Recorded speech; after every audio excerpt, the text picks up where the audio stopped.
Hey guys, in this video we're going to talk about iron-deficient anemia. Okay, what is anemia? It's basically either decreased red blood cells or decreased hemoglobin, because iron is the mineral that's in the center of this molecule, okay, or decreased ability to carry oxygen. All right, some of the symptoms are you're tired, you crave chewing ice, you're weak, shortness of breath, and in advanced cases, you start looking pale, okay? Some of the causes: blood loss, menstruation, ulcers, parasites, trauma. Fibroid could do it, cancer, colon cancer, infection like malaria, it could be genetic. But this is what I want to talk about here. It's decreased absorption of iron. So let's say, for example, you're consuming foods with iron, but it's not absorbing. This is very, very common. The number one cause is this right here: low stomach acids. So many people are deficient in hydrochloric acid in their stomach.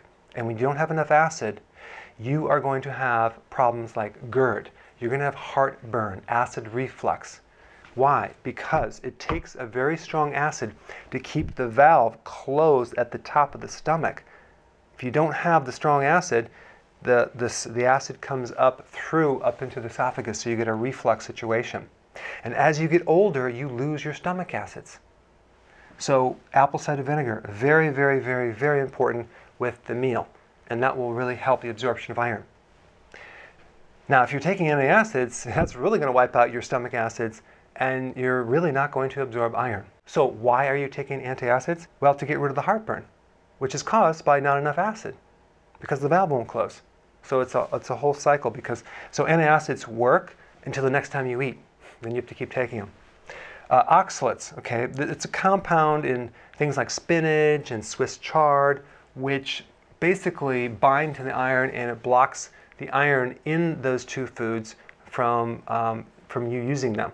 About 100% of the iron is locked up with oxalates in spinach and Swiss chard.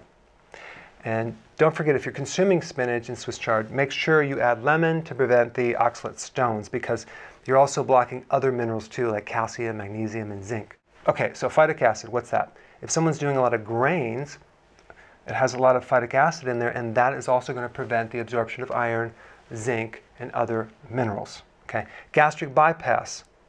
You don't have the surface layer, so you can't absorb minerals as much as you did before. GI problems, IBS, Crohn's, celiac, these are all problems mainly with the small intestine. And guess where you absorb iron? Right in the small intestine. So that's another common cause, okay? In which case, I put a video down below of what to do for this to help heal this. So if you're deficient from the diet, here's the foods that are very high in iron: clams, oysters, meats, egg, liver, octopus, which, by the way, I love octopus. Spirulina is loaded with iron. So these are some things that you can consume more of to get more iron. All right, thanks for watching. Hey, I appreciate your attention, and if you're enjoying these videos, go ahead and subscribe, and I will definitely keep you updated on future events, live events, and webinars that we're going to do very soon.